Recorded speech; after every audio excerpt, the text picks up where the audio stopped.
Hello everyone and welcome back to another video of mine. This time I'm back with And the Haze Will Take Us, Season 1, Episode 5. I am so excited for this one. I don't even know what to tell you. I'm kind of petrified. It's not possible that our sister apparently is in her bed. Yet on the other side sort of deal. She has, Bonnie Bennett when she was the anchor. She has, a foot on both sides. That's actually petrifying. But let's see. Shed blood and close the door. There's no turning back. Oh no. Episode 5. A new priestess. Oh no, is the old one gonna die? Contains description of animal sacrifices. Okay.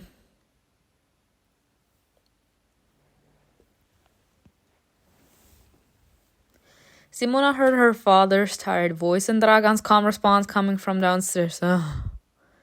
Father invited him over again. Me. He is still here. Still. With trembling hands, Simona took off her nightgown and slipped into her dress.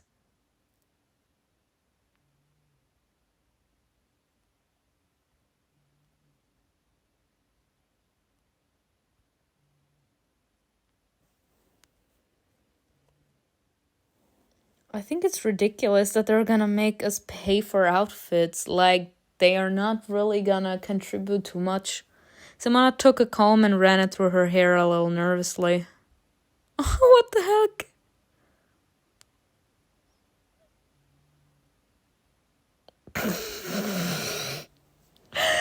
Just a second.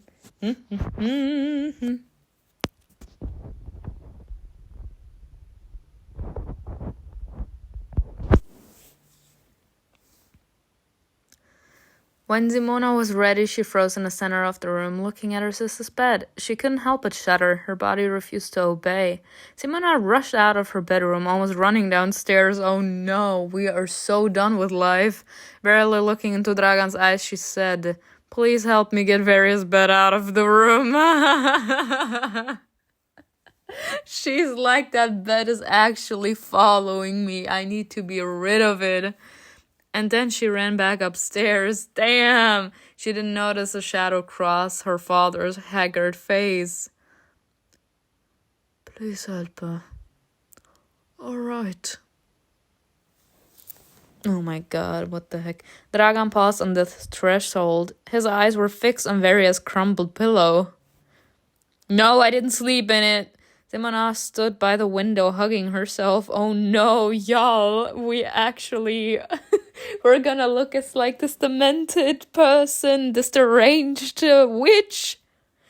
Not being capable to actually accept reality, and now we're spiraling. He would have asked her a few questions if she hadn't looked so dejected. Yeah, even he says that's too much. "Can you give me a hand?" Simona flinched at the sound of his voice, as if he had pulled her out of the whirlpool of her thoughts. "Yes, I'm coming." She quickly stripped the bed, picked up the pillow and the blanket, and stepped aside. Dragan would have asked her a few questions if only she had looked at him. If he could have seen in her at least an ounce of desire to share her thoughts with him. Son, you have no fucking right to be desiring anything after the bullshit that you pulled last episode. You actually had the fucking audacity, and now you actually give off the feeling that you're hurt, that we're not gonna share our feelings with you? Are you dumb? Deranged? Delusional? Without saying a word, he lifted the bed by the headboard. It was heavier than he expected. That felt strange. He remembered how easily he had carried those same beds to the second floor. She's still in the bed. Y'all, I'm starting to feel creeped out. This reminds me kind of like Annabelle, because the puppet was on the bed. Right at that moment, however, he barely had the strength to lift it. Is something wrong? No, it's just... Oh, he looks like a beaten down puppy. Sorry. It's like someone is sitting on it, y'all. I can't can't continue. This is creepy. It's like someone is sitting on it. Dragan shook his head, banished that stupid thought. He strained all his muscles and lifted the headboard a little higher, dragged the bed down. Left alone, Simona felt relieved. It was like a window had been opened to let in some fresh air. The sickly, nagging feeling of something otherworldly had left the room. Yeah, she's downstairs now. Imagine, y'all. Imagine we're going to sleep and then we wake up and the bed is upstairs again. Fuck no. We need to move to another city. Maybe we can even stay like in the Haze. Like nothing is more petrifying than that bed. Simona sighed, closing her eyes. The dead should sleep in coffins. Damn! Have you been guarding me in my sleep? If so, I'm sorry. Honestly, at this point, like this compassion point is the thing. Your icy breath is suffocating me. Like, that's petrifying. When Simona went downstairs, her father was sitting on a bench, his head in his hands. Yeah, he still hasn't accepted it. His palms covered his eyes, hiding the emptiness of life from his side. Since Very had died, he seemed to have lost weight and aged a decade. He often got home drunk after spending time in the company and lost souls like himself. Again. He still is spiraling. He hasn't accepted. Dragan stood over him with a hand on his shoulder. When they saw Simona, they both turned to her. Daughter, you... He made a dismissive gesture and dropped his head into his hands again. Path of determination. He has been drinking again. Simona went to a bucket filled with fresh well water and scooped some out. She went up to her father and handed him a cup. Drink up. Her father clutched the cup with both hands and emptied it in one long gulp. Don't anger the gods. Don't wander at night. And don't upset Mother. Pull yourself together. She needs your help. Have you been herding the sheep? He shook his head guiltily. Get some rest. Simona refilled the cup and, taking her staff, went outside. What? You want to say something? Dragan didn't follow her and didn't say anything. That's what I thought. Again, ladies and gentlemen, if you fuck up, that's at least how I want to see things with me. If you fuck up, I expect you to apologize. If you expect me to just allow like my anger to subside and then everything is fine again the next day, you are mistaken, because there will always be like this bitter aftertaste when I look at you as the person that has been wronged, okay? And I am gonna use this in order like to show you this is like part of how I rule. You fuck up, you apologize, and we're okay. We're all humans. Shit can happen. Like, not everyone is capable to control their emotions, and we can't control ourselves like in moments of like high distress, and we can't control lives. So mistakes can happen, and of course, sometimes there could be a moment where I disregard someone else's feelings without wanting to. I apologize, and we are done. But not expecting that everything will go away, like all the moments of like you mistreating me or taking advantage of me or I don't know what. No, that's not gonna happen. When she was done with the sheep, Simona went to Tata's house. On the way, she met Milan and they started walking through the village together. This time is when the evil spirits roam. What are you up to? We're not going to work. Zartan once fell asleep on the field edges at the time of day and never woke up again. He was 60, and we're not going to sleep either. Milan tried not to leave the house at noon, let alone at night. He was afraid of the time when the boundaries blurred and you could feel the breath of the dead and smell their rotten flesh. Oh, that's a thing? Then I understand why he wouldn't want to go out. Like, oh, I don't want to think that someone from the village harmed Veria. A jealousy can do a lot of things. It was night and the Haze. Veria was acting strange before it happened. That's why I want to find out the truth. You stopped smiling. What? You've completely stopped smiling since then. It makes me sad. Is he in love with us? Has he feelings for us? He's such a cutie. Timona slowed down when she realized that she was almost running across the village. I mean, we're still grieving, and we did lose our twin sister. And she seemed to be like the one person that loved us the most. So it would be normal that we kind of like lost ourselves a bit.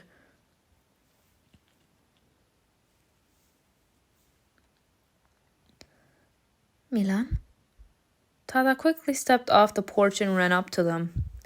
Her fiery curls danced on her shoulders, mirroring her every movement. I want to help you. A wide soulless smile tugged on Tata's lips as usual. Thank you. Milan smiled back at Tata, pleased by the warmth of her voice. Always happy to help. I suggest we split up. I'll start from this edge and you start from that one. We'll talk to everyone we can. Milan clutched him on his arm. I'm coming with you. Oh yeah, he's a crush on us. Alright. He has a huge-ass crush on us. They knocked on the first door they came to. A woman pulled a linen cloth aside and looked out of the window. When she saw them, she slipped back into the darkness of the house and never opened the door. Damn! What's with her? She knows why we're here. She doesn't want to talk about the deceased. Come on.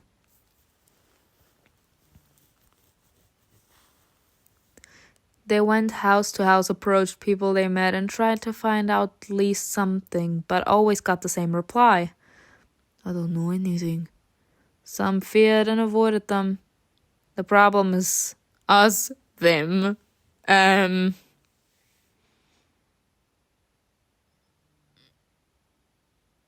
What's us?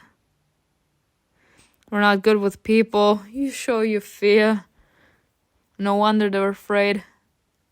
And I'm too insecure. I have no backbone. Damn! Now that could not be me because I have a huge-ass backbone. So what do we do now? Timona looked around for Tata. She stood in the distance surrounded by the old and the young. The crowd laughed, listening enthusiastically to her speech. Soon one of the women began singing, encouraged by Tata. Tata laughed in response, smoothing down her hair contentedly, clapping her hands and cheering for the singer. Timona and Milan quietly joined the others. We were those who drowned in the night. Their faces lived, though hidden out of sight. We're taught to keep their wisdom in our mind. In the silence, answers to our thoughts we find. A light breeze stirred the tips of young grass. Everyone felt quite captivated by the mesmerizing melody pouring out from the tired woman's mouth. O our tree with roots so deep and strong, give us the answer for which we long. Why are we here? From where did we come from? What must we do to turn back to where we belong? The singer fell silent, held out her hands to Tata and kissed her slender fingers. Beauty, you made me do it again. My bad. The small crowd began to disperse. Without letting go of Tata's hands, the singer whispered, I thought you were asking around about Poveria. I know a little something. Timona caught Tata and Milan's nervous glances. She barely restrained the desperate urge to find out everything then and there. Instead, she asked gently, would you mind telling us? I saw her talking to someone, but I don't know who. What were they talking about? The singer frowned, remembering. Don't you dare go near my sister. That's what she said. Don't you dare. Don't you dare. Timona thought about it. Veria was sad that day. She was constantly glancing around as if looking for someone. A person? Thank you. Thank you, Beauty. Come by more often. Tata smiled broadly. She looked pleased. I'd love to. She's so pretty. But as soon as they stopped a little further away, they heard the singer turn to the other singing. Poor no one's girl. She's holding up so well. Tata has always been alone. She was only friends with Veria and now she's gone too. Wow. Even she's calling him that. Milan spoke loudly in an awkward attempt to drown out the incensed conversations behind Tata's back. Tata, well done. If it wasn't for you, we wouldn't have found anything. Marlon's right. Thank you. She's this close to cry. Marlon hesitated, looking at the other end of the village. I have to go. I have some errands to run. Isn't it a little late? Yes, but Nah, he feels uncomfortable. Let him go. Thanks for your help, Marlon. I'm ready to help in every possible way. Marlon said goodbye and hurried away. Simona and Tata continued walking along the fog. The awkwardness caused by the women's gossip loomed over the conversation like a shadow. Simona sensed Tata's sadness, but didn't know how to lift that heaviness from her heart. Have you thought about what's out there in the haze? Have you ever visited the bones of the gods? What do you think the world would be like if it weren't for the haze? What do you think the world would be like if the gods were with us? At this point, have you thought about that? Tata looked at the white wall of swirling fog. Kajeski and all sorts of evil spirits. And that's it? Even the priests don't go very far. Why do you care so much? Because one day the haze may take us. Then we'll be lost, like everyone who dared to cross the line. Have you ever visited the bones of the gods? They're deep in the forest. You might not even make it there. Only those chosen by the gods are allowed to approach the bones. Would you like to? Maybe. What do you think the world would be like if it weren't for the haze? Tata even smiled imagining it. Big and different. What do you think the world would be like if the gods were with us? It would be peaceful and safe. But her voice remained tense, as if she didn't believe her own words. Yeah, because the world is a fucked up place. Like, a haze is not actually responsible for all the darkness that surrounds humanity. Keep silent. Tata tried to be cheerful and smiled whenever their eyes met. But it was a lie, a mask, a daring game of being a good girl who was never sad. What should I do? Open your heart to Tata. Open your heart to Tata. You know, I felt awkward and unworthy next to Arya. But the day she died, she said she was jealous of me. Tata looked up, interested and surprised. Simona felt that she was on the right track, and the next confession came easier. Maybe it wasn't true. Arya always tried to praise me, even when there was nothing to praise.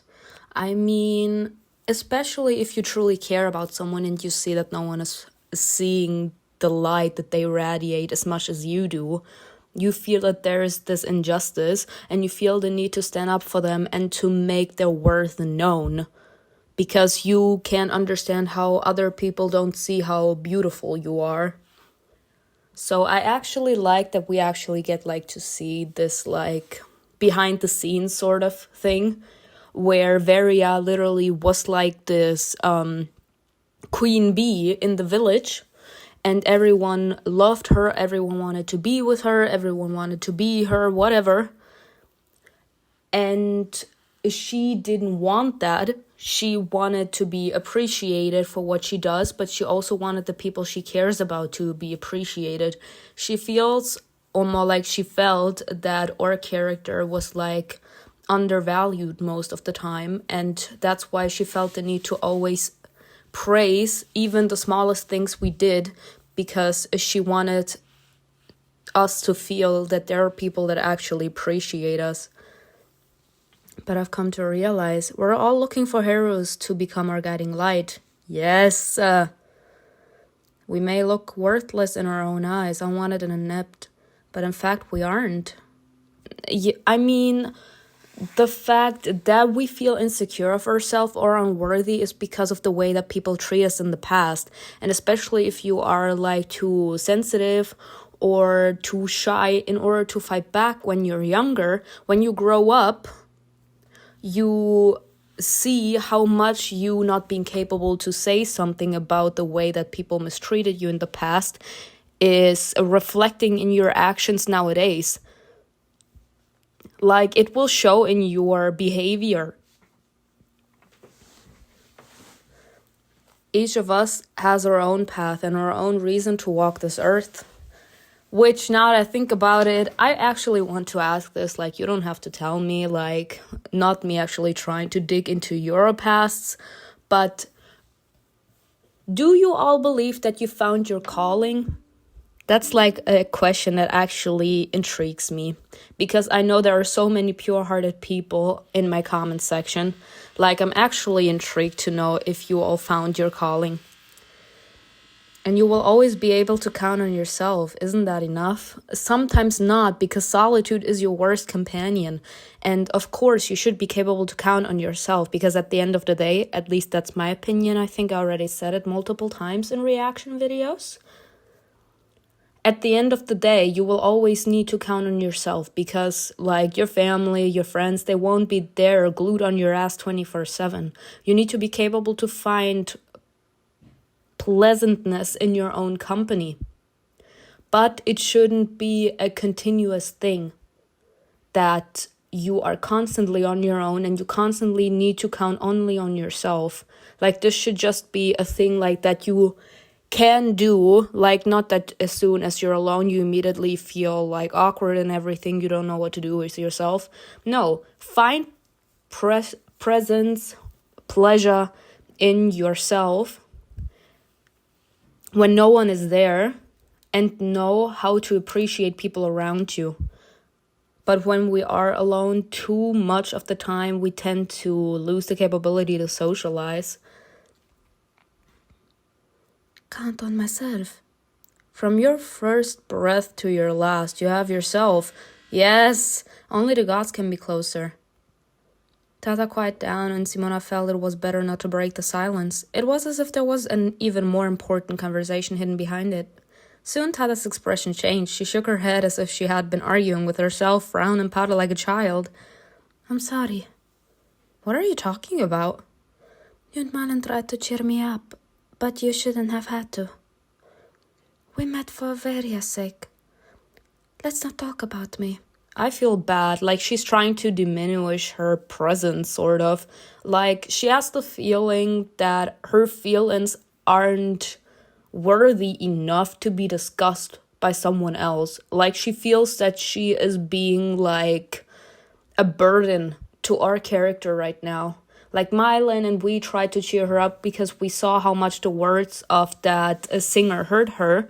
And she feels that it shouldn't have had to be like a thing. Like, we didn't have, or we shouldn't have needed to cheer her up. Like, she should be alright with her own presence. No, baby, you understood it completely wrong. That's not what I meant with my analysis. I feel like she hurt me. This is not what I meant. You should know your own worth.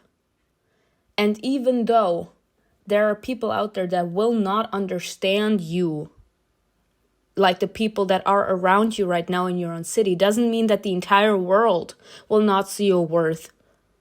Like, the world is big. Sooner or later, you will find someone that appreciates you and the energy you give out. Like, y'all, my friends are the ones I found in my comment section on YouTube, on Instagram, like Facebook. Like, they are all over the world. My best friend is from Bangladesh. Like, y'all, the world is big. And there will be pure-hearted souls like all of you that are in my comment section, even the ones that don't comment. Like, everyone, each one of us will find our matches. They walk quietly through the village. Have it your way. But you know what? What? You stopped smiling at me. Thank you. What do you mean? Yeah, that fake bull-ass smile. I finally had a real conversation with you. Yes. It's like that fake-ass smile, like everyone pitying you after you lose someone. I don't need pity. I need compassion. Like, the second I see that you are genuinely interested in what's going on and everything, and you stop with that fake happy bullshit, I am so relieved. Tata shrugged her shoulders and looked away, muttering under her breath. You don't know anything. I feel like she kind of sees us, like she sees Veria in us. Oh my gosh, how beautiful! I feel like she sees Veria in us because we are her twin. But despite her sharp tone, Tata clutched Simona's fingers gently. She looked grateful. You know what? Why not have some sort of projection? Like, she's projecting Veria's love onto us. And besides, in my eyes, why not feel love? Like, it doesn't necessarily have to be romantic love, but you can feel love for your friend, you know? Like this powerful love that can be confused by you as romantic love. But it's just that you feel so much love for that person that you can't imagine your life without them. Feeling the warmth of Tata's hand, Simona looked at her. It was a cautious, almost timid gesture. That was how children behaved when they shrugged to put their thoughts into words. Struggled, maybe. Tata was an adult, but her soul had remained innocent and vulnerable. Perhaps she wanted to scream to the whole world about what was bothering her, but she wouldn't dare. And Simona accepted it. You understand and accept Tata. If someone cannot understand who you truly are on the inside, you need to actually throw them away, because there is no way in hell I'm gonna do what I did in the past. Like, I would try to change my personality in order to match theirs, and then they were capable to find out who they are, and they were blooming in their newfound self, and I kept on trying to change my behavior in order to match theirs, in order not to be alone, and I would never actually find myself. No. Goodbye. They turned away from each other, still holding hands. They walked slowly in silence, not thinking about why they were better when their fingers were intertwined. Varia was the one who connected them, but maybe someday they were going to have their own unique bond that would have nothing to do with anyone else. See, what did I say? Projection. After a few more minutes passed, Tata let go of Simona's hand.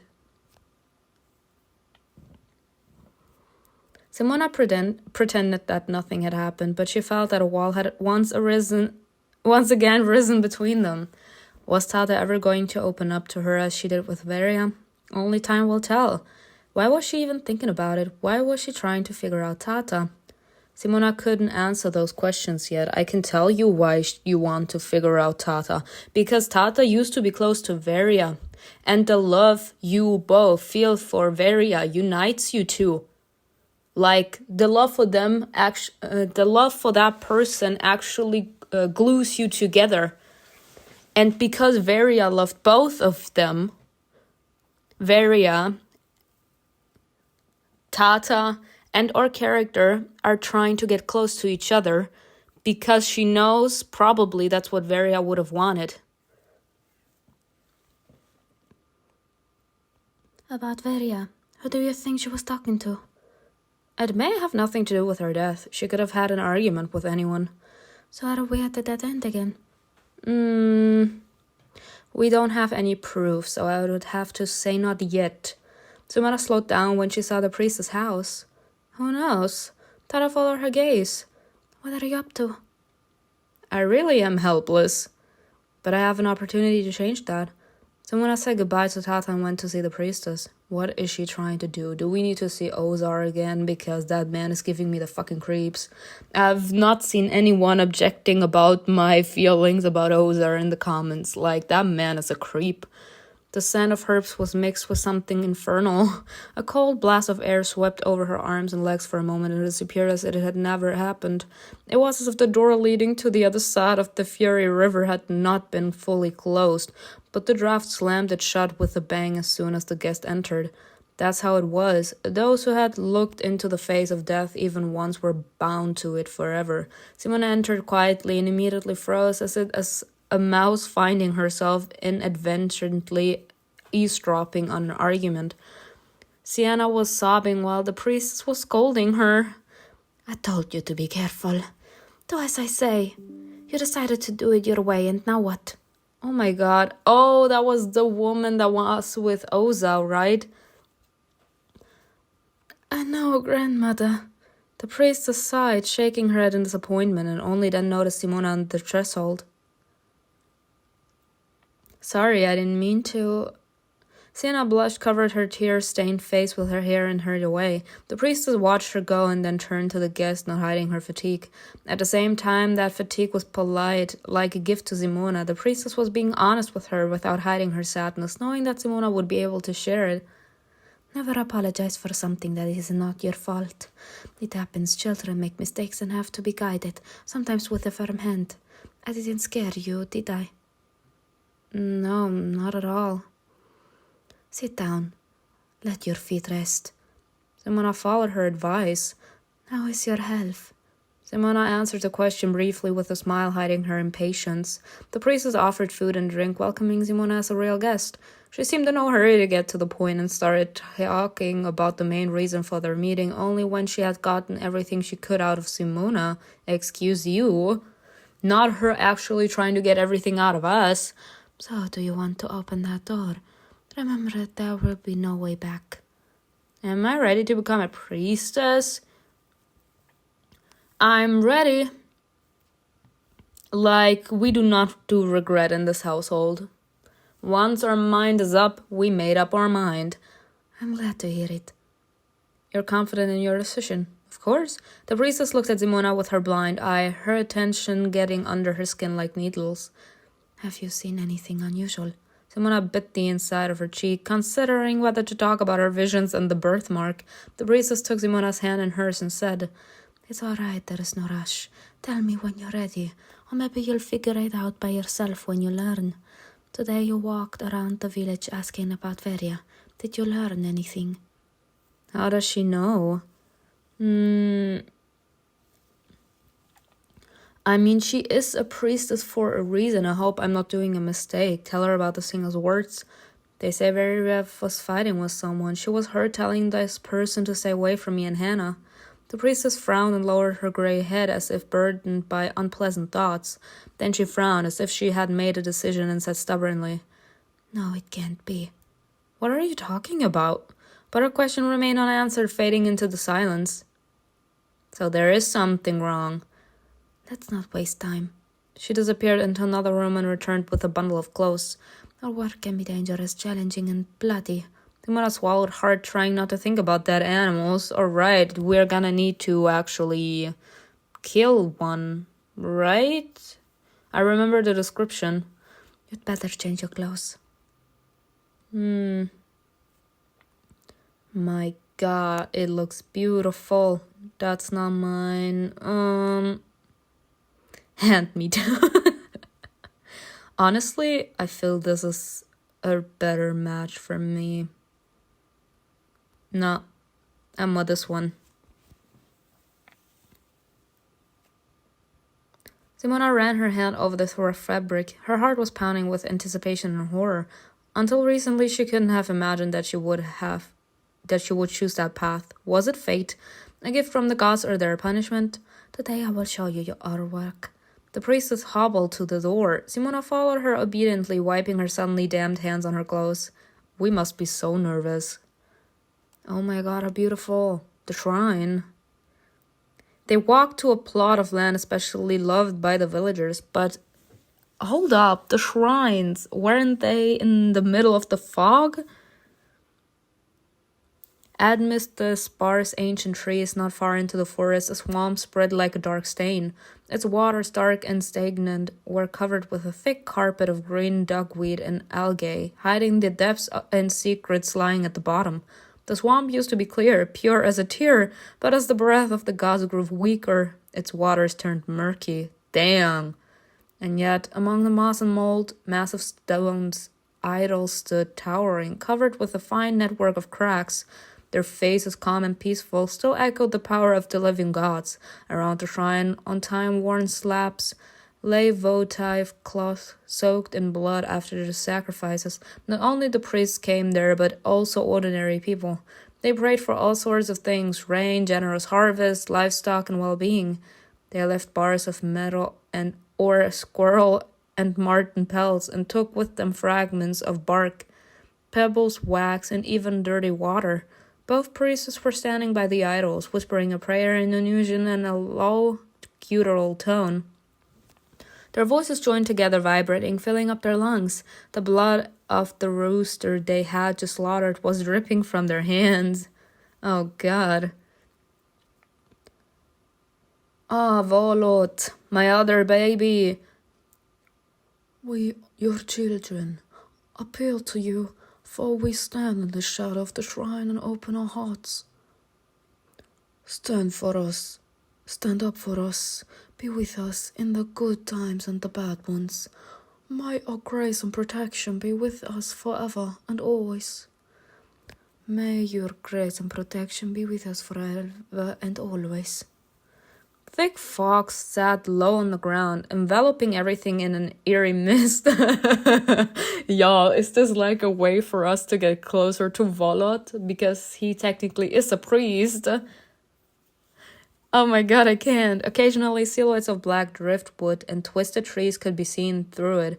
Their roots clawed at the air like gnarled fingers. Along the shore swamp, among the marshlands and crackling reeds, Simona could hear the unsettling sounds of Leshy hiding in the forest thicket. The priestess brought her there so that she could hear and feel the power of their prayers.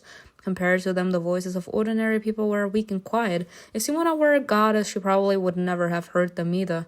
The priestess wiped her hands and approached the waiting woman. Simona felt the weight of Volot's stare hidden behind the bull mask. He's probably not happy that we're here, because in my eyes he wanted to protect us, and that means that in his eyes us becoming a priestess and us actually doing this or seeing what he's doing is something he would have never liked, because he already is being feared by everyone in the village. He didn't want us to fear him too. And we already feel some sort of way about this. Maybe he wanted better for us. It may not be enough. The magus needs to visit the bones of the gods. All in good time. He really not saying anything. The high priestess turned to Simona. Do you feel the concentration of power here? Simona was silent, focusing on her sensations. When I was a kid, it felt as if I could reach out and touch the gods. But now I can hardly feel their presence. She noticed Volot tilts his head slightly, as if her words piqued his interest, but she didn't dare look closely and averted her eyes. What did I say, y'all? What is this? Nice plot twist, though. The priestess nodded contently. Good, you're ready. We still have to plant the oak seeds. Then what are we waiting for? I'm sorry, is everyone that becomes a priest or a priestess getting their own tree or something? They walked with light-footed steps as if their feet weren't even touching the ground, all the way to the other side of the forest in order to find a safe place where they could grow a new sacred tree. One was dying, right? The priestess found a clearing where the trees weren't so dense and even the gray sky could be seen. The soil hadn't known the plow of tread of men. Even the day was special, chosen by the stars and blessed by the gods. Volot opened his string bag and carefully took out the precious gift. Acorns wrapped in a piece of thick, coarse hemp fabric. The priestess squeezed Simona's hand and came forward, saying softly, Now watch carefully. Don't go anywhere and don't pay attention to the sounds, no matter what you hear. Alright, what are we gonna hear? Me. She felt anxious, but she stood straight and looked confident, showing no fear. The priestess raised her hands to the sky. She began whispering prayers, fast, loud, and yet barely audible. Her voice flew over their heads, going straight to their hearts. The old priest sprinkled the ground with spring water, leaving a wet circle. Volot opened a bag of herbs, and echoing the voice of the priestess gathered them, repeating the other priest's movements. Suddenly Simona heard the sound of drums, but couldn't figure out where it was coming from. She wanted to look back, but stopped herself in time, remembering the priestess' order. I shouldn't. They dug a hole slowly without interrupting their prayer. Oh, look at this hole. Leaning on Volot's arm, the priestess kneeled down carefully and clutching the acorns to her chest, fell silent. Then she spoke again, pushing the acorns into the ground. Simona watched them as if spellbound. She was afraid to even think about anything, as if her thoughts could interrupt their voices. The priestess covered the acorns with soil and only then looked at Simona. She held out a hand. Come here. Simona hurried to her and also fell to her knees. Volot. The priestess approached the bag Simona had noticed before. Are we gonna see a knife? Like some sort of sacrifice or something, you know? There was a stirring within, a silent struggle to break free. Simona could see where things were headed. Her hands balled into fists and she forced herself to sit still. Her face twitched in effort of suppressing the horror and disgust bubbling inside her. Volot took out a piglet. As soon as the animals saw their faces, it squealed, as if it realized what was happening and tried to wriggle out of the priest's merciless grip. Oh no!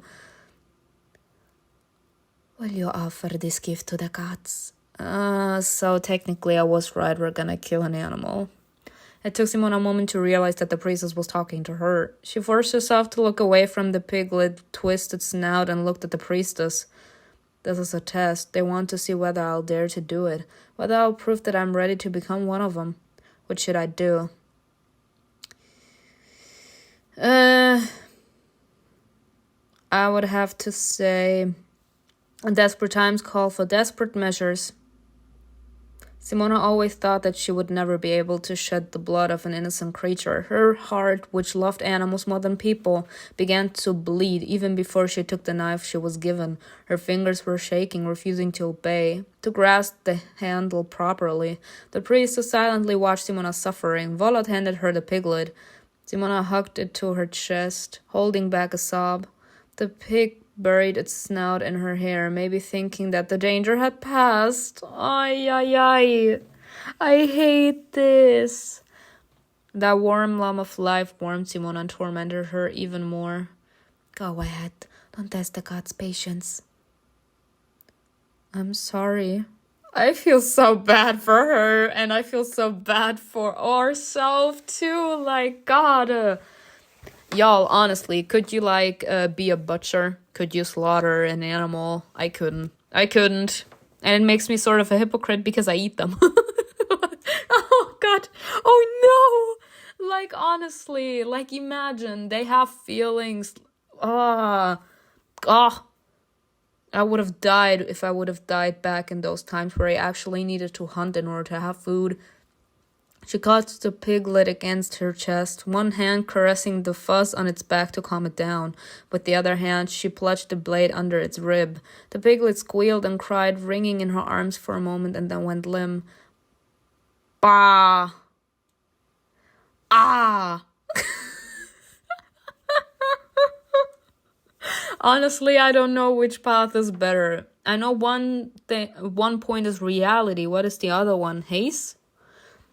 Blood gushed onto Simona's cloak. It was hot and sticky, making the fabric feel heavy, just like her heart. Simona crawled up to the hole and held the animal above the ground so that its blood would soak the soil. She held the piglet tenderly in fear of hurting it even more, even though she knew that it no longer felt any pain.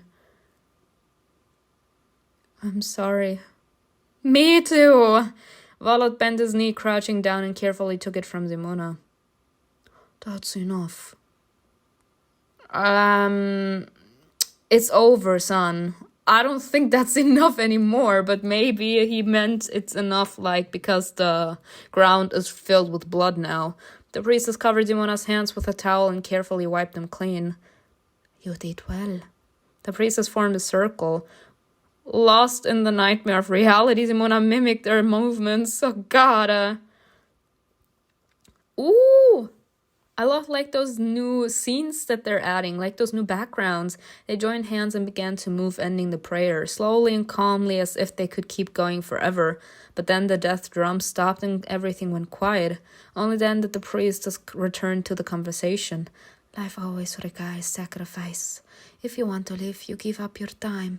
Once it's spent, you will meet death. If you want prosperity, you work hard. With all your strength, everything comes at a price. The old priest spoke clearly trying to cheer up Simona.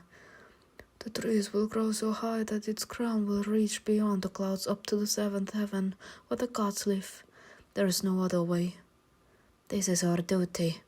You have proved that you are ready to become one of us. Only Volot remained silent. He looked intimidating, cold-blooded, but he was watching Simona closely. Again, what did I say? This man did not want us to become like this. Occasionally, she caught him glancing at her hands, so she was constantly pulling at her sleeve, hiding her birthmark. This man, what you want? Volot, do I need to? No, honestly, can we, just take this man aside and, rip this man's mask off and just, either... I have two... Y'all, I feel two completely different emotions when I see Volot. I want to smack him silly and I want to Can I say this? Yes, I can. I'm just gonna say it because y'all want me to.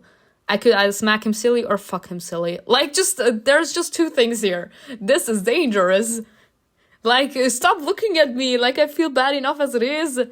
Give us some time. We'll finish the ceremony. Alright. Simona stepped aside, trying to calm a nurse. I know what they do. I knew the price of the gods' help, so why am I so sad? Because technically, if we are trying to reach like higher powers or something, there's always like this prize. And sometimes in order for you to actually gain one happiness, you need to sacrifice another happiness of yours. So us, in order to get the help of the gods and to find out what happened to her sister, we kind of had to give up on our humanity, on our morals. Because in our eyes, we can't slaughter animals because we love animals.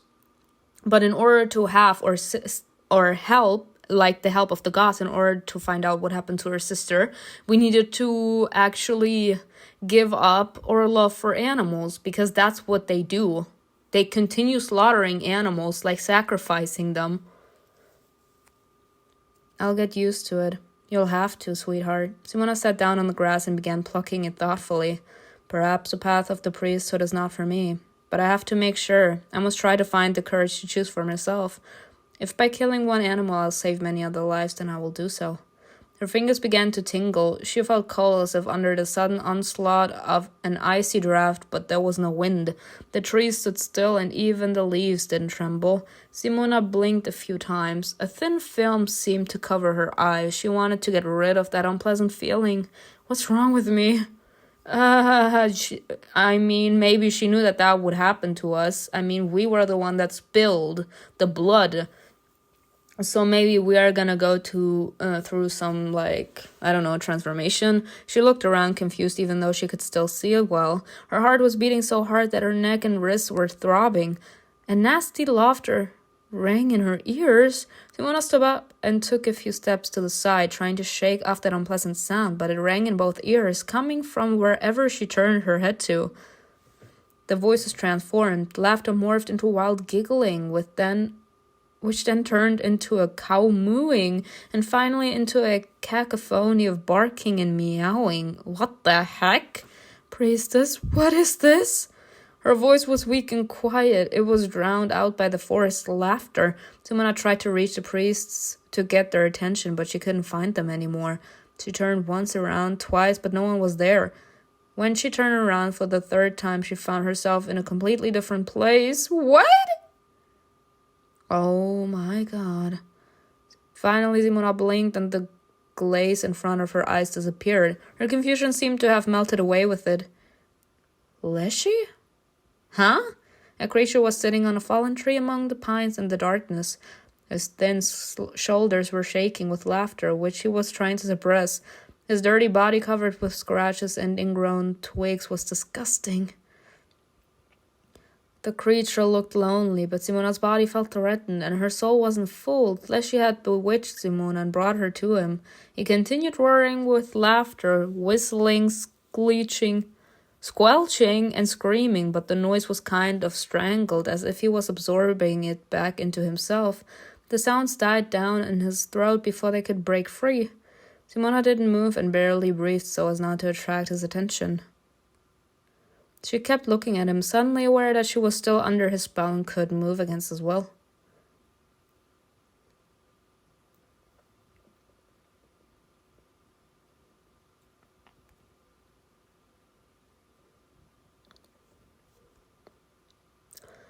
Wake up. The priest's hard and cold fingers broke the spell. Simona took a deep breath, relieved to feel the absence of whatever had crawled into her lungs. It was Leshy. I didn't mean to. I know. Let's go back. Simona allowed him to lead her back. Her arms and legs wouldn't obey her. She felt dazed, sleepy. What the hell? The old priest gave her St. John's wort to chew so that she would come to her senses faster. Simona sat on a stump, listening to the soothing voice of the priestess. It's difficult to protect yourself from Leshy's call, but you will learn. Does Leshy always come to so close to the village? The priestess exchanged glances with the old priest. There are many things happening right now that shouldn't be. Come on, I'll brew some herbs for you and you'll be as right as rain. Thank you.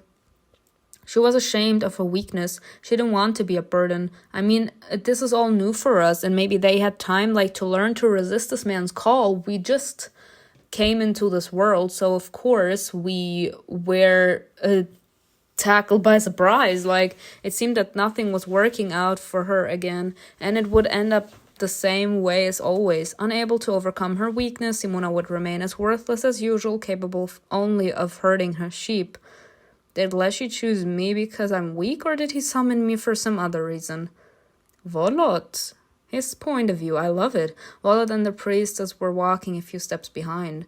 The young priest's eyes bore into Simona's back. This man is actually a simp. He's a simp for us. Honestly, I kind of like Volot because of that. He's a cutie pie. Y'all, I feel like people are so confused by me, with my actions, and me choosing men. There are times where I actually mostly choose the red flags, and there are times where I actually choose the cutie pies, Volot here, for example. But in my eyes, again, you don't fall in love with someone's attitude. You fall in love with someone's way of making you feel. That's how you fall in love. You can't really say I like a man who is powerful or whatever. This is just you liking something, but that doesn't mean that just because you like something a person does or a way a person behaves, it doesn't automatically mean that you fall in love with them. He frowned so hard that his mask moved forward, making him look even more menacing. Speak up, I see that you want to ask me something. Why are you doing this? Ooh, doing what? Volot looked once again at Simona, who was still walking warily ahead. She was going to need time to recover from Leshy's spell. The priestess smiled. I like Simona. I want to help her. She reminds me of myself when I was her age. Her birthmark. You will soon understand what your visions mean, but are you ready to accept them? He has visions about us? He has visions? Volot clenched his fists. We don't know what's going on yet, but something is clearly happening, and we should keep our eyes open. Don't be afraid to sleep. Instead of answering, Volot quickened his pace and walked past Simona without looking at her to lead the procession.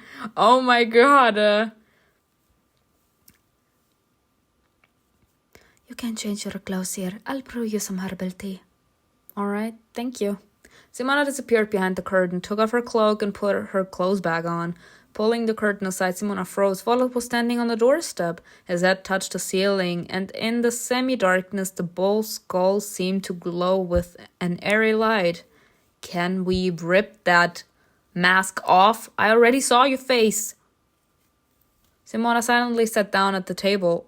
Volot looked at her. His gaze peeking through the holes in the mask was heavy and excruciating. No, y'all, this man would not be surviving with me. I would actually, even though this may be, sounding a little bit inappropriate because we should respect people's boundaries, but, I mean, come on now. This is a little bit too dramatic. No matter where you are, no matter who you're with, you never take off your mask. Take the damn mask off. Finally, he moved, forcing Simona to look up warily to follow his movements. The priest raised his hands and closed his fingers around the skull took it off his head. This man understood me. This man understood me. He's like, okay, I'm taking it off. Better for you, bitch. Because if you wouldn't have done it, I would have.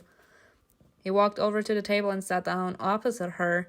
Lost in thought, Simona didn't cover her hand, leaving her birthmark exposed. Volot's sullen gaze fell to her wrist. He made no secret of his interest. There's no point in hiding it. He knows something. Ask him about your birthmark. Achievement unlocked. Chatterbox! You told Tata everything, asked Volot about your birthmark, and shared the news with the priestess. Oh, that's hilarious. Thank you. Thank you for that. No, that's hilarious. Chatterbox. You can't keep your mouth shut, bitch. Oh, that's hilarious. Nervously licking her suddenly dry lips, Simona lifted her sleeve higher and bared her wrist. What's wrong with me? With you. I don't know. He lifted a finger pointing at her hand. But that's not just a simple birthmark. It's a tie. To whom? My sisters? Simona felt relieved. She had spoken to the priest openly, and he didn't put her on trial, accusing her of having a cursed soul. Volot, however, still looked tense, and Simona didn't understand what exactly was bothering him. The circle is broken. Is it bad? Yes. Huh? She wanted to ask more questions, but his reticence was frightening. Simona didn't know when he would run out of patience and put her in her place, and she was afraid of that, of the priest's wrath. I mean, we are becoming a priestess, so can he actually put his wrath onto us if we're kind of like the same species now, kind of? But she started that conversation and had to end it. What does it mean? Volot looked away thoughtfully. He didn't seem to know either. You were born on the same day. Are you apart from your older sister? She felt uneasy about him being so well informed, despite the fact that many in the village knew about it. Your connection with Varia was even stronger. Maybe it doesn't mean anything, aside from the fact that one of you died. He sank back into his memories, his eyebrows furrowed, heavy with grief and rage. Or maybe it's a warning. There's no protection anymore, and death lies ahead. Simona, for some reason, it seemed to Simona that his words were prophetic, and he knew more than he was telling her. She put her hands under the table. Suddenly, she felt uneasy next to him. Something in her heart was telling her to stay away from him. Volot looked at her as if he had read her mind and agreed with her. Oh, fuck no, not this man saying, you're better than me.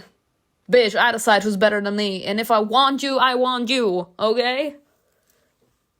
All this bullcrap as if he's a little bitch. Like, he seems so worried about us. He has such a pure soul. Shut up, son. His huge hands lay on the table. It seemed its wicked legs could break at any moment. Simona thought about the fact that she was there instead of in the field, herding sheep without thinking about anything. How did she end up here? Would the priest protect her or push her in the back, driving her into the haze? You've learned that you are not cursed, but it doesn't bode well. The priest stood up. The bench beneath him creaked.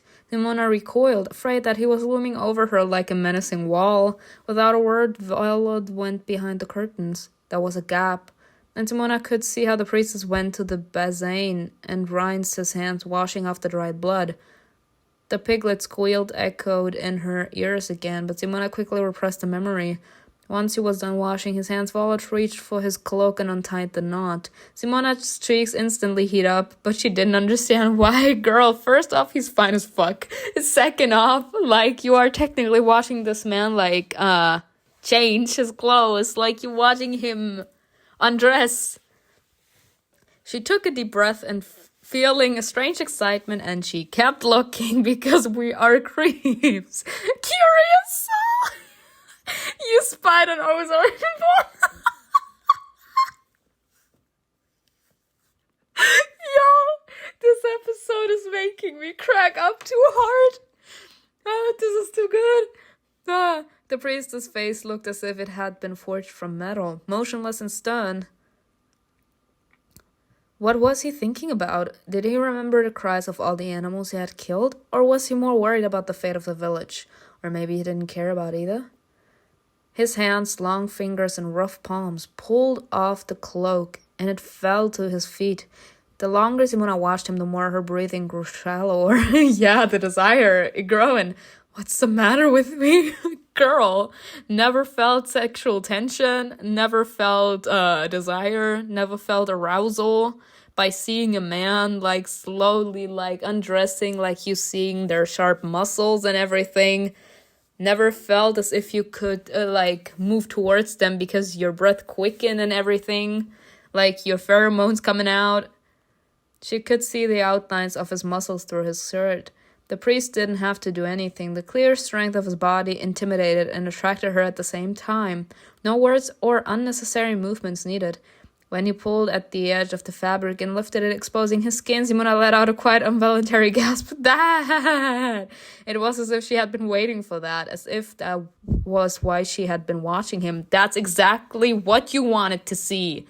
If a guy attracts you, subconsciously, or you know that someone attracts you and you are like trying to ignore those feelings you have for that person. The second an opportunity arises, you will look at them. You will look at them change, and if something should happen, if they should figure out you've been seeing them and whatever, you're gonna be blaming them for it. You're gonna be like, yeah, you should have closed the curtain better or something. Hot shame swept over her and she closed her eyes. But her disobedient body rebelled, her eyes open again of their own accord. Oh, this is funny. Ooh! Ah! Ooh! Y'all, give me a few seconds to concentrate. I think, y'all. It's time for the cold shower again. His stomach rippled.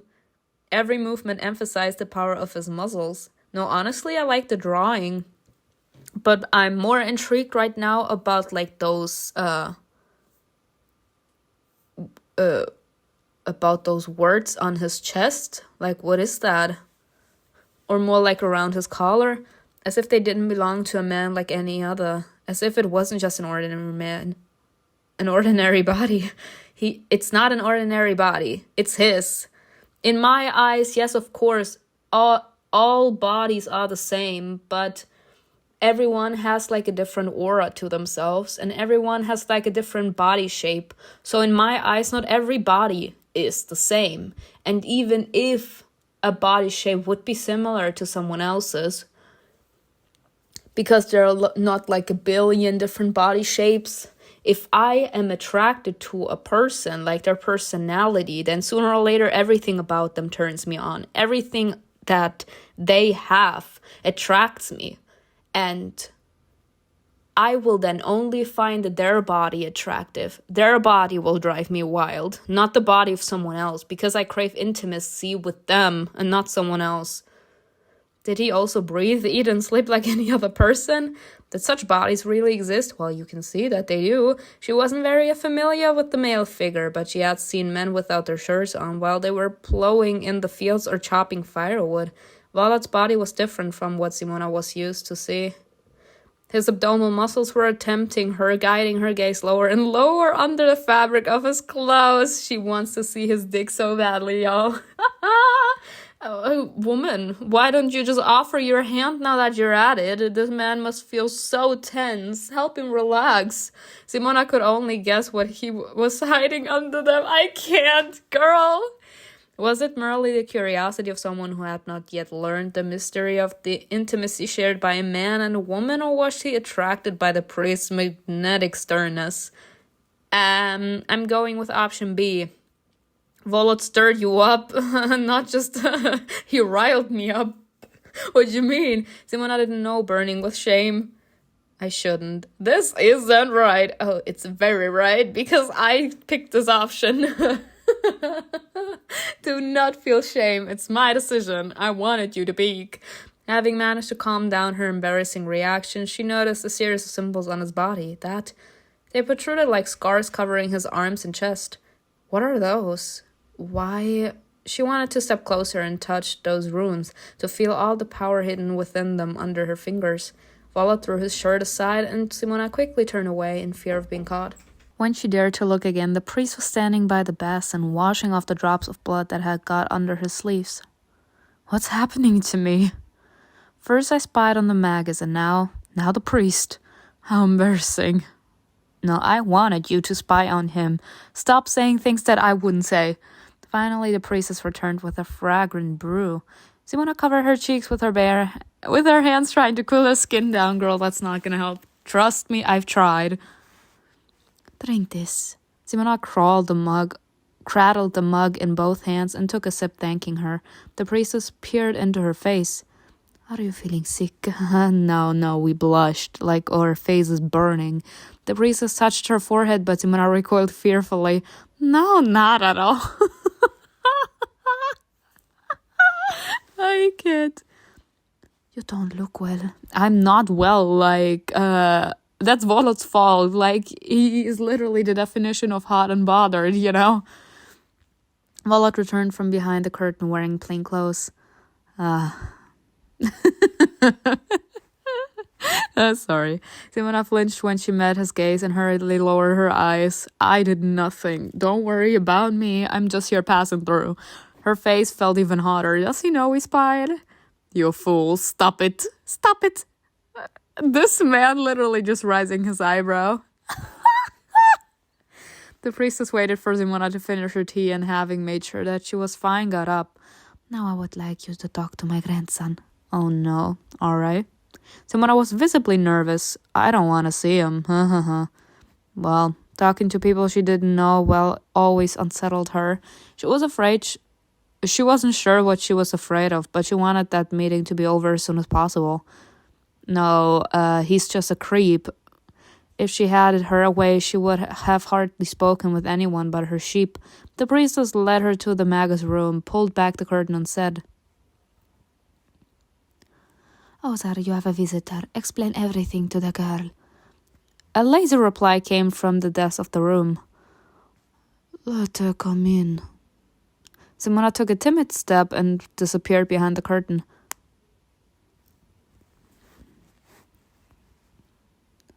Oza was sprawled out, surrounded by cushions. It looked like he had recently fumigated the room. There was a charred bunch of thistle and rosehip in a ball on the windowsill. The mag's attentive, devouring gaze made Simona freeze on the spot. "So, you want to be a priestess?" "I do."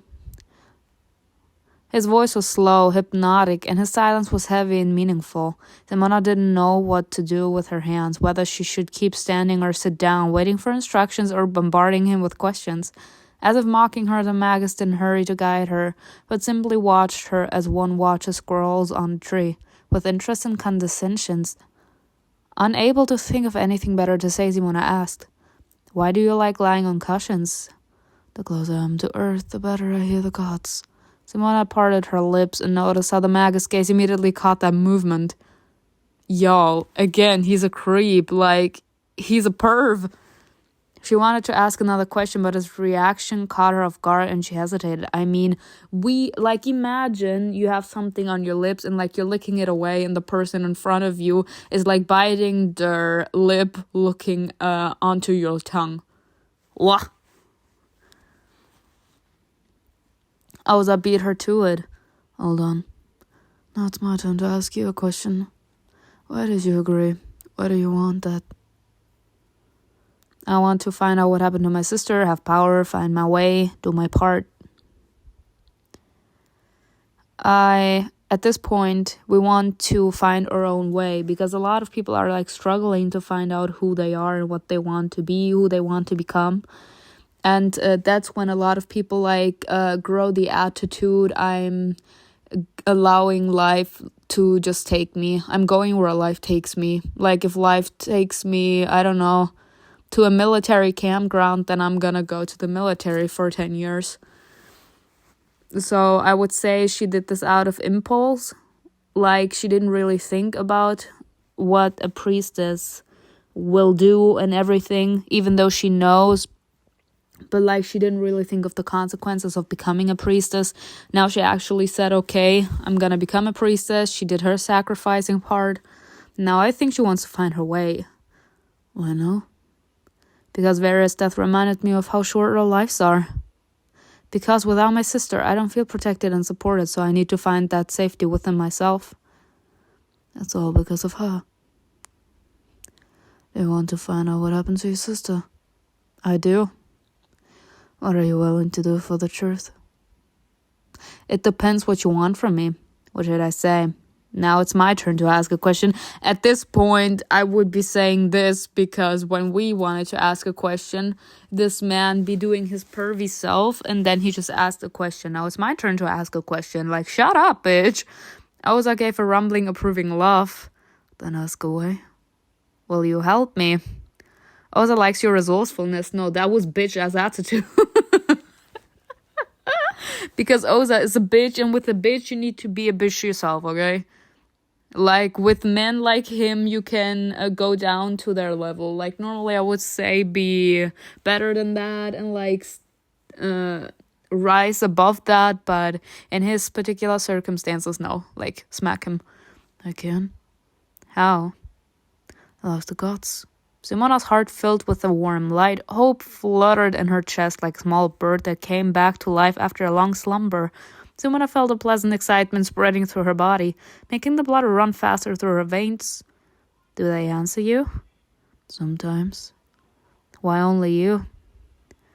They said that it was my reward for loyalty. You were born with that mark. A child doesn't know how to be loyal. You're right. So someone else paid the price for me. Oda got to his feet. Simona stepped back, wary of him. I need to take a look at you. What for?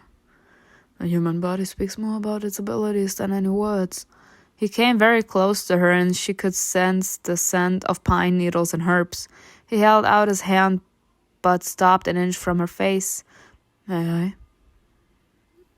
Yeah. Ugh. It depends, like, what is he gonna do? Is he gonna strip us naked? Because if yes, then no. It seemed to her that his eyes flashed in the semi-darkness. He walked slowly around her without taking his eyes off her face, as if appraising her, and then stopped behind her.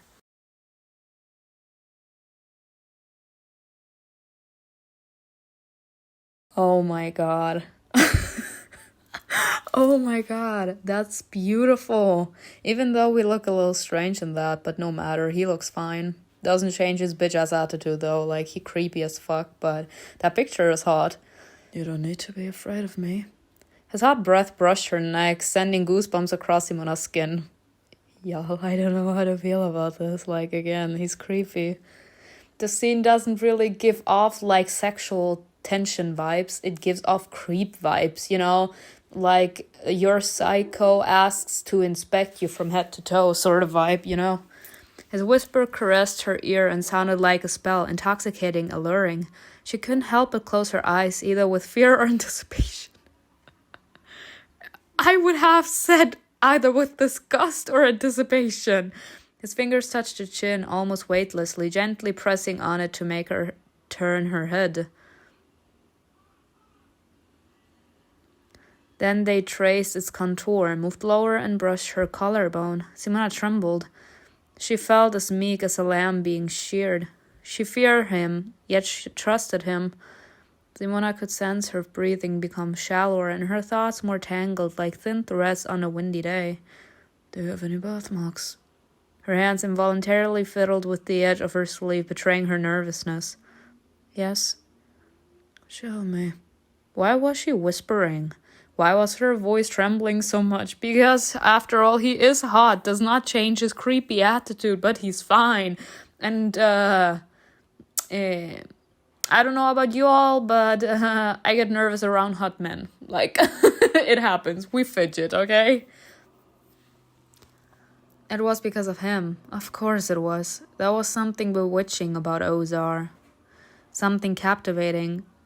Y'all, I can't. I'm gonna need a little more time, like, with Ozar, and maybe, like, have a real conversation with that man to actually see who he truly is before I can actually feel, like, this pleasantness or, like, that desire or happiness when we get, like, a romantic moment with him. Because as of right now, I don't really know how to feel. I feel a little bit of disgust mixed with a nonchalant attitude. Like, I don't really know how to feel about this scene. It's supposed to be like a romantic thing, but I don't really feel the tension just yet.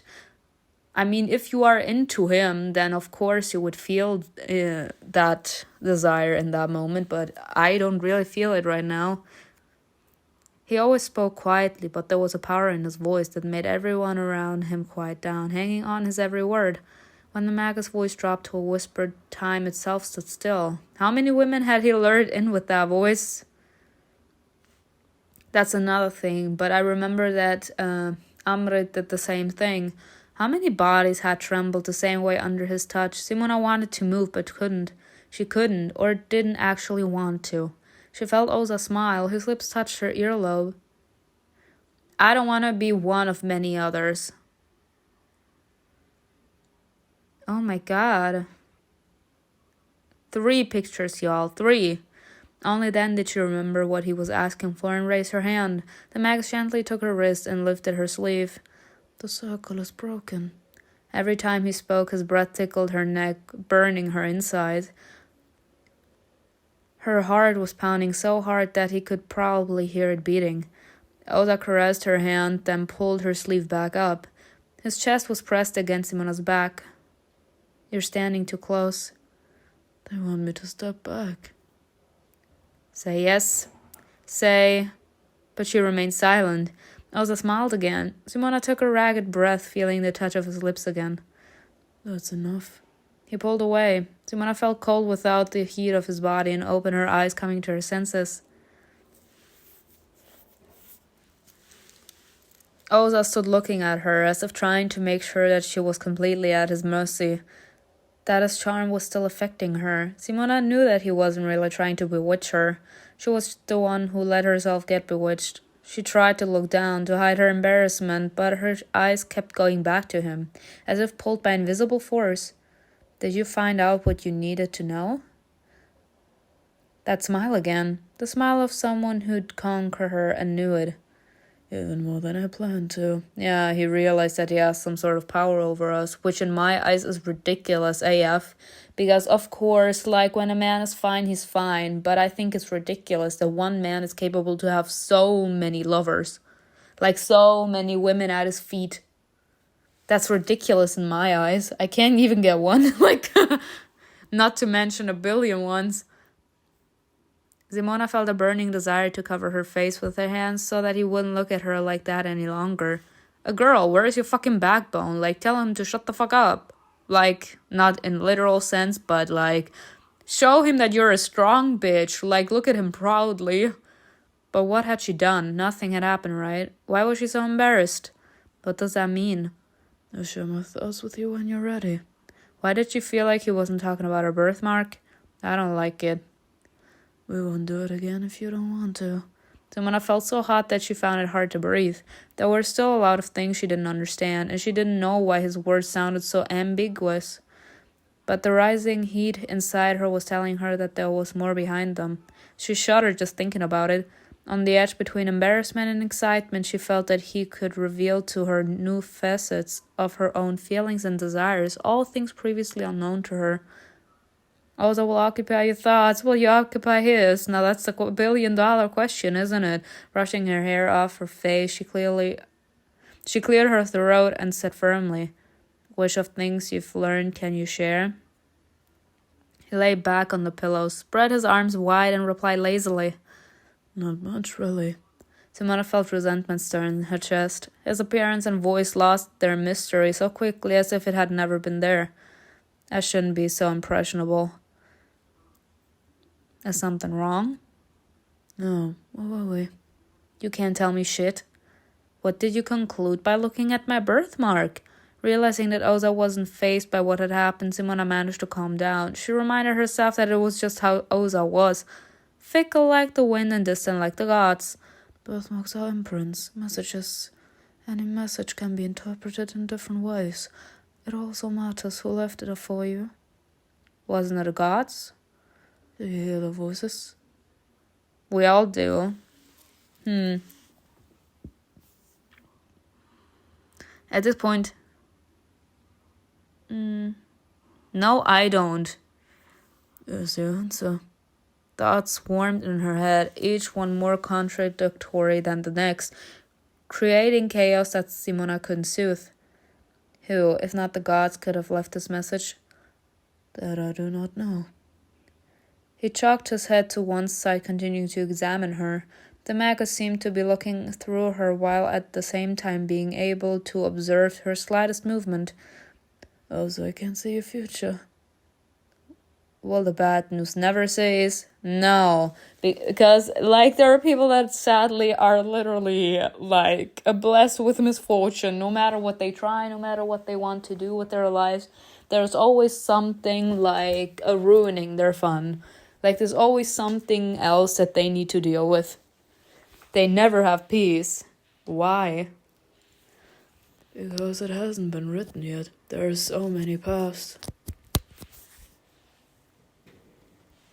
Oh, not even the love line is there. Yeah, the crossroads. There are dark paths and there are light ones. How do you know which one is dark and which one is light?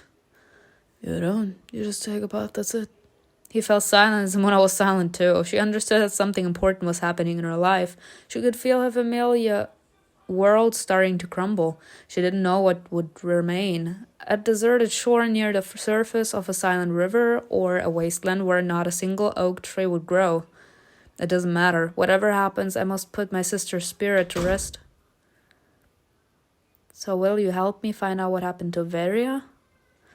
The gods are weak. I don't ask them for help, even though I know I can. There must be a good reason for it. Is my sister's death not enough of a good reason? No, not for me. Then why did you say that you can help me? Simona clenched her fist in frustration and stubbornly stepped forward.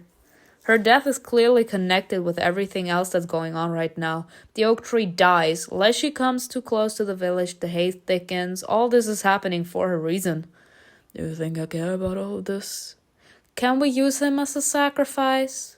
Can we, throw him in there? Because in my eyes, there's a reason he hears the God. But in his eyes, that's a blessing. Not that he actually needs to do something in order, to be in the God's favor. No, he just gets it and he likes it.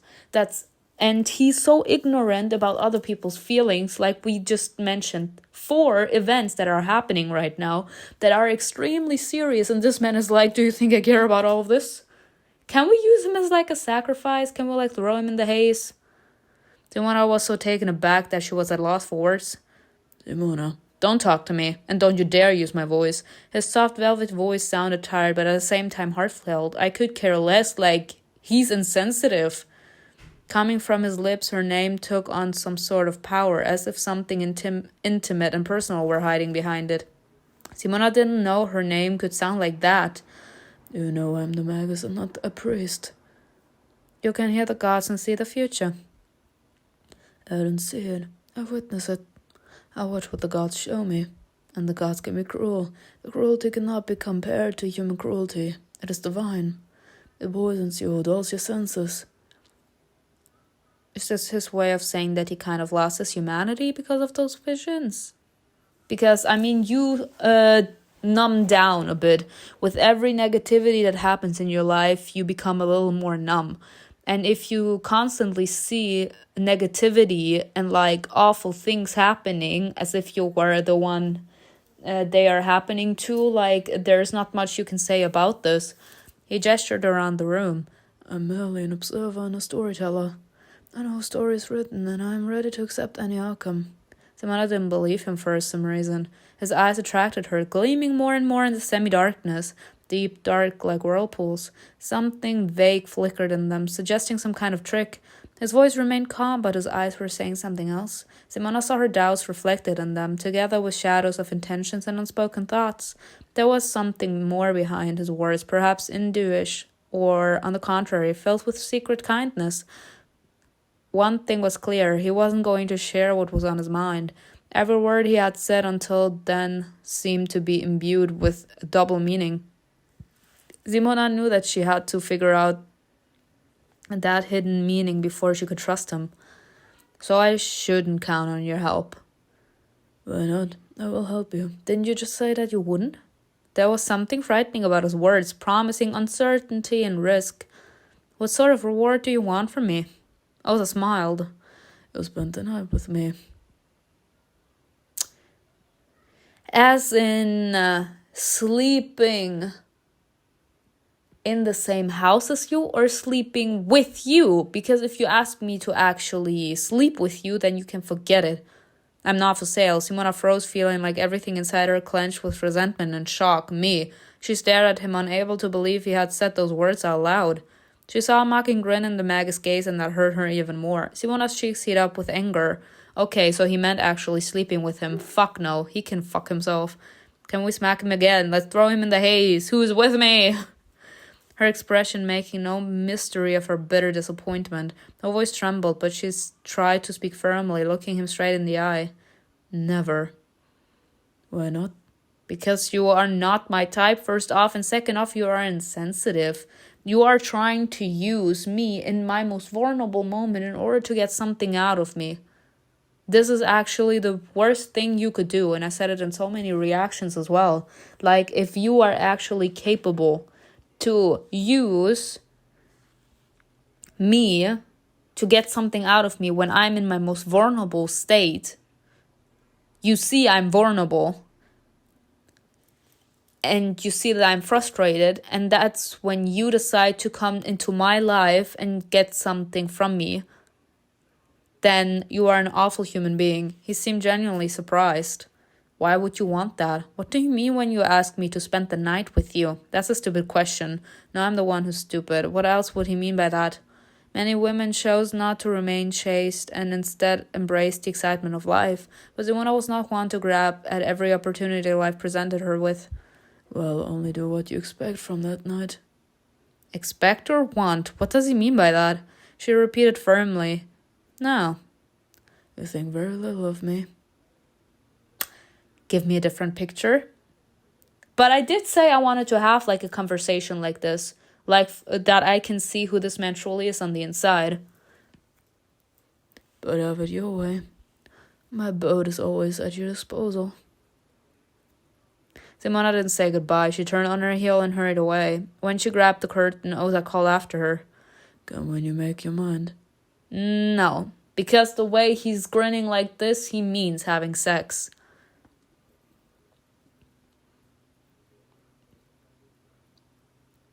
When she arrived home, everyone was already asleep. The silence was so deafening that Simona covered her ears and squeezed her eyes shut. Her room felt so empty without her sister's bed that her heart sank. I'm sorry, Varia. Simona felt like she had kicked her sister out of the room. She shuddered when the window slammed open, hitting the wall. She rolled onto her side and looked at the piece of sky she could glimpse through the gap. Simona thought indifferently and wearily. It's Varia. The breath of the haze, the wrath of the gods. Why? At this point... I don't want to say Varia because I'm scared. Let's just say the breath of the haze. The haze is powerful. She reluctantly got up and closed the window. Simona returned to bed, exhausted by the events of the day. Sleep engulfed her in an instant, dragging her to the very bottom of the darkness. Oh my god. What is... Y'all, I'm scared.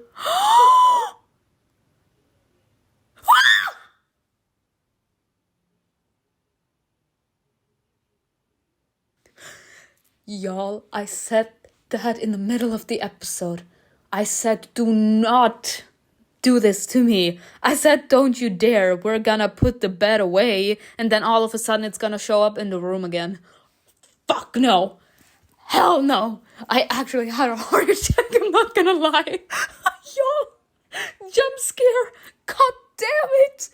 Oh my god. Y'all, I'm sorry, like, I don't know how to feel about the story, but I think it's pleasantly strange. So I'm definitely gonna continue this one. Oh my god. Tell me which man you prefer. Like, we have, DRAGAN, or was it DRAGAN? Volot, and Ozar. Like, just tell me in the comments and tell me what you feel about the storyline, y'all. Let's move. Let's move because Varia's creeping me the fuck out. I know she's a sister and we want to know what happened to her and everything, but like, no. You did, we buried you, and then then we take your bed away, and then all of a sudden your bed is there and you tell us to shush. Fuck no. Hell no. We need to leave.